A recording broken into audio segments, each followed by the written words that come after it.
When we hear the name Alesia, most of us picture Julius Caesar in his red cloak, standing proud as his legions encircle the Gallic fortress.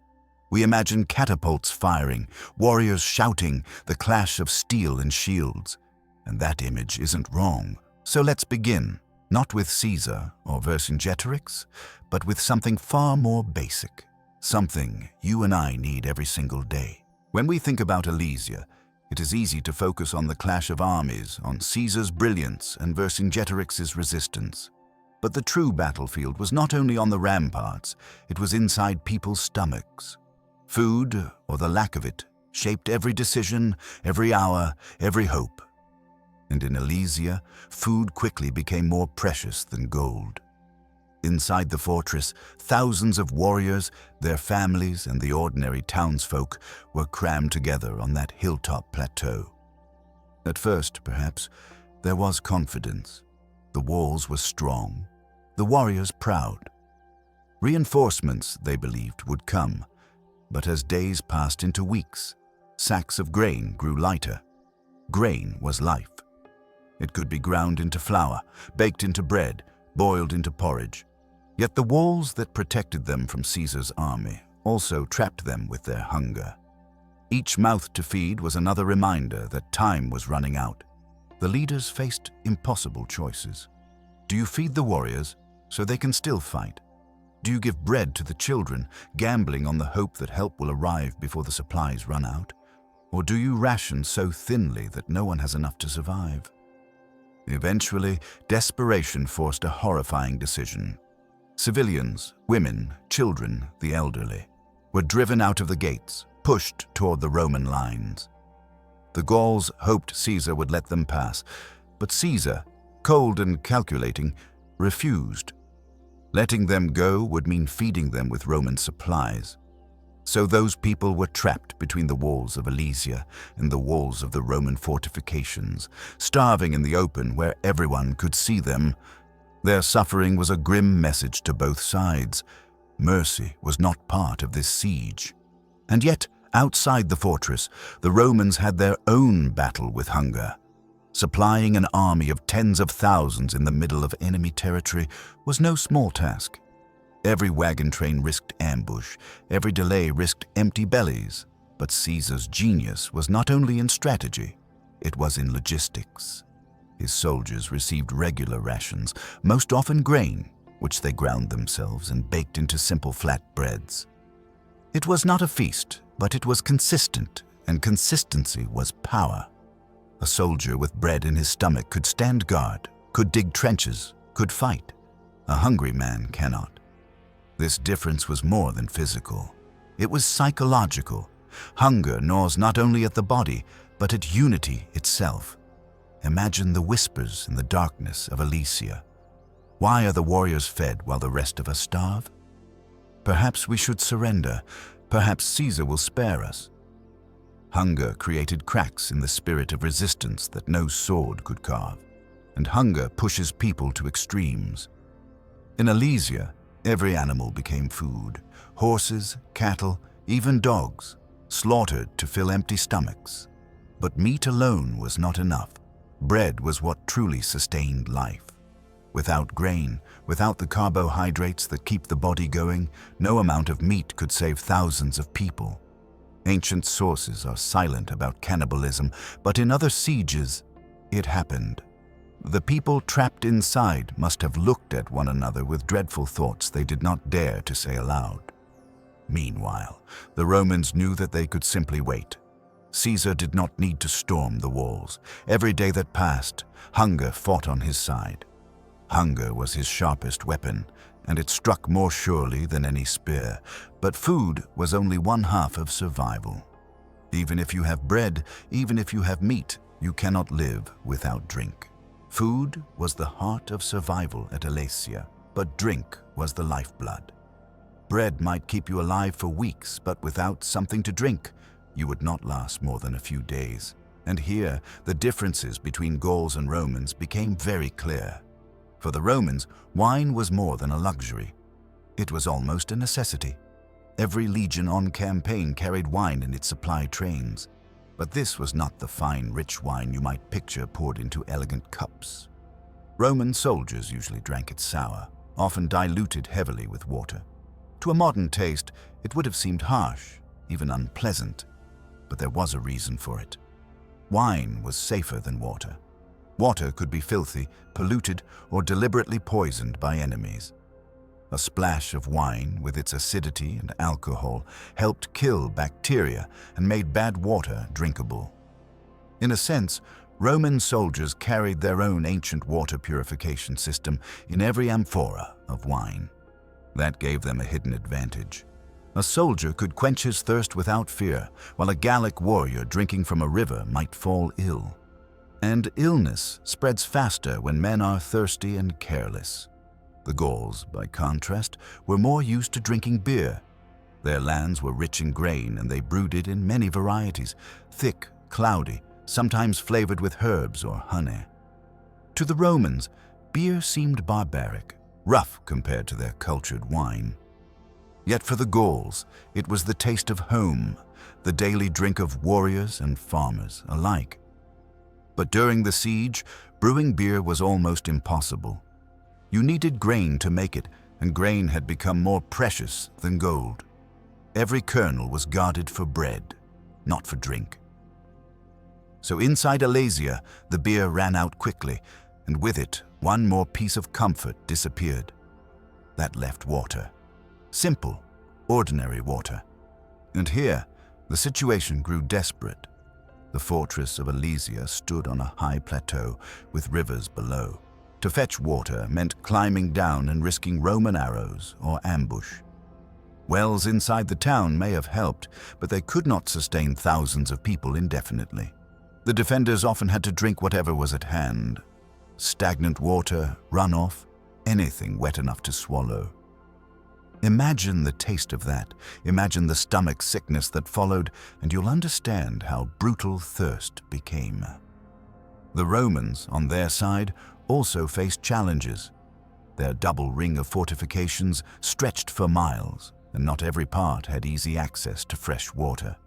Soldiers dug wells, sometimes deep ones, to reach clean sources. Where rivers and streams were nearby, guards had to be posted day and night to protect them from Gallic raids. A thirsty army is a vulnerable army.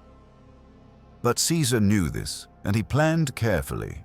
He made sure his men could drink, even if it meant constant labor with shovels and pickaxes. Now imagine the psychology of it. You are a Roman soldier, weary after a long night shift on the walls. You return to your tent, you eat your hard bread, and then you pour yourself a cup of wine mixed with water. It isn't sweet, it isn't pleasant, but it is safe. It fills your stomach and steadies your nerves.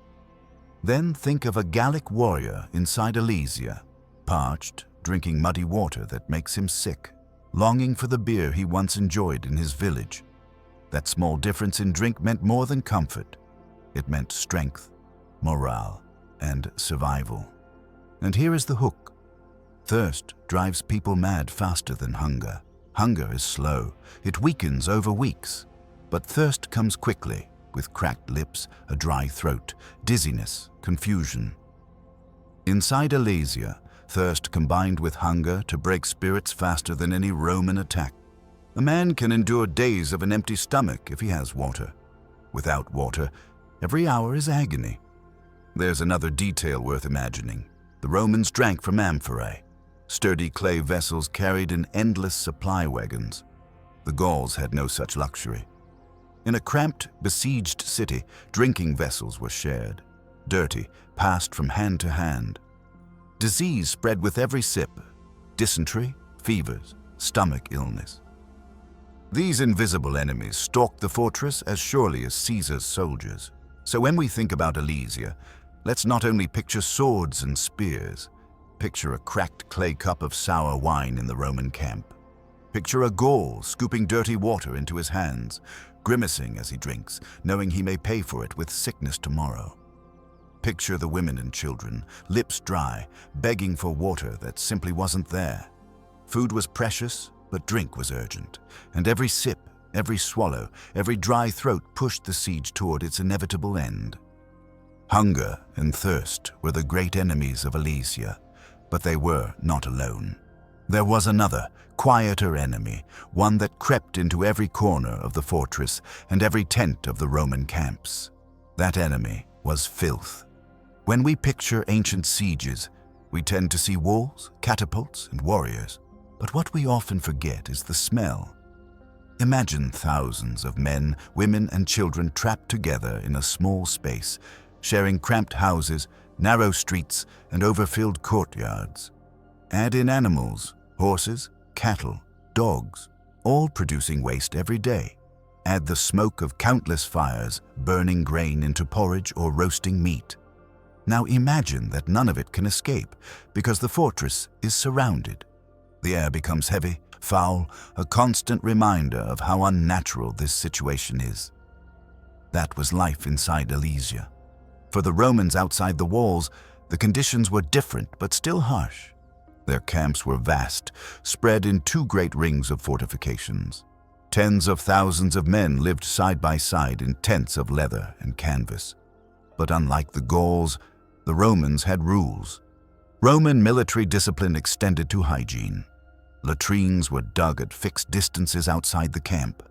Waste was buried. Wells were protected. Soldiers were ordered to clean their mess areas, to dispose of garbage, to keep their equipment and themselves in order. It was not perfect, no army camp ever is. But compared to the squalor inside Alesia, the Roman camps were almost orderly. Inside Alesia, the situation was worse by far. The defenders could not spare water for washing. Every drop was precious for drinking. Soap in any form was a luxury. People wiped their bodies with rags, scraped off grime with knives, or did nothing at all. The streets filled with refuse, bones from meals, waste from animals, human waste when latrines overflowed.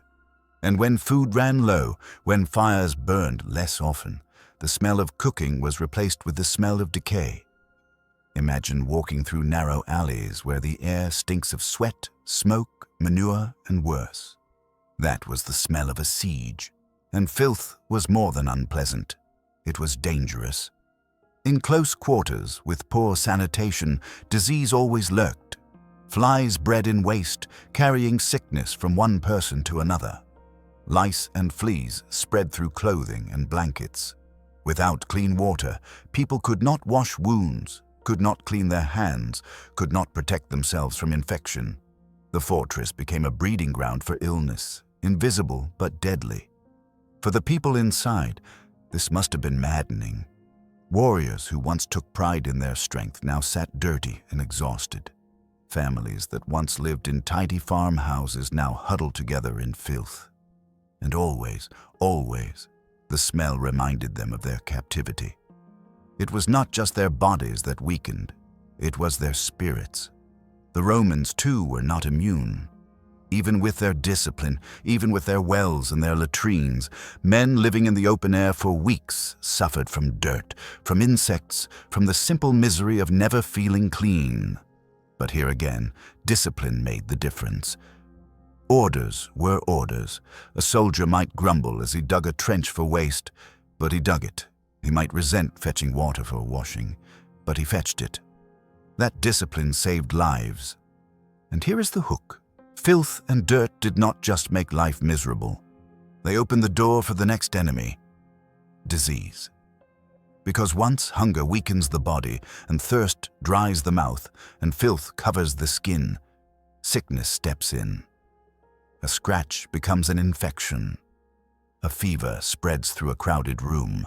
A cough passes from one child to another, from one warrior to his comrade, and suddenly the enemy you fear most is not Caesar outside the walls, but something you cannot see at all.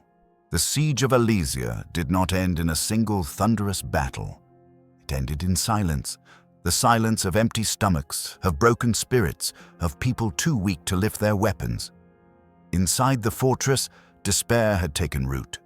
The grain was gone, the meat was gone, the beer was gone, even the water was running low. Warriors who once charged into battle now slumped against the walls, too exhausted to stand. families huddled together, whispering prayers to gods who no longer seemed to answer. The stench of filth and sickness filled the air, and the people of Alesia knew the clock had run out. Outside the walls, Caesar's men stood firm. They had endured hunger of their own, thirst, cold nights under the stars, endless hours of labor on trenches and fortifications. But they still had bread. They still had wine. They still had discipline. Their bodies were lean, their eyes sharp. They could feel victory close enough to touch. And then, at last, the end came. Vercingetorix, the proud Gallic leader who had once united tribes against Rome, rode out from the gates of Alesia. He wore his finest armor, but it was not a gesture of strength. It was a gesture of surrender. Before Caesar, he laid down his sword. For the people inside, the war was over. For Rome, the conquest of Gaul was complete. But here is the truth. Alesia was not only a victory of strategy. It was a victory of endurance.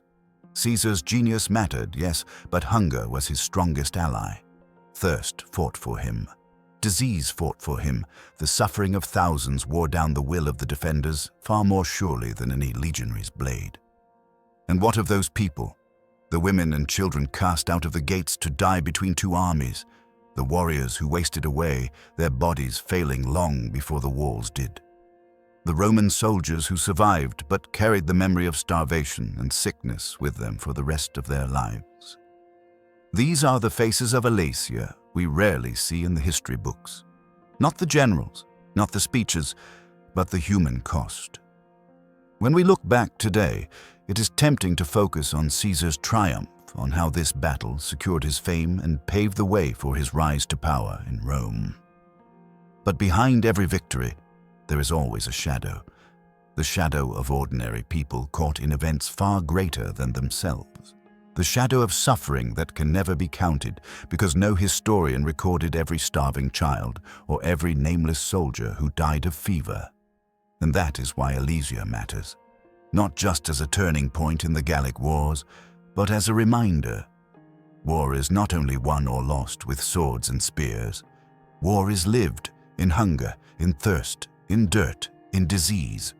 War is felt in the hollow stomach of a soldier, in the dry mouth of a mother, in the weary eyes of a child who no longer has the strength to cry. So when you picture Alesia, do not imagine only Caesar standing tall or Vercingetorix bowing in defeat. Imagine the silence after the gates opened. Imagine the smell of the campfires burning their last scraps of fuel. Imagine the taste of the final crust of bread, the final cup of sour wine. And imagine the thousands of people, victorious and defeated alike, who discovered that survival was the hardest battle of all. That is the true story of Alesia, not only a triumph of Rome, but a tragedy of humanity.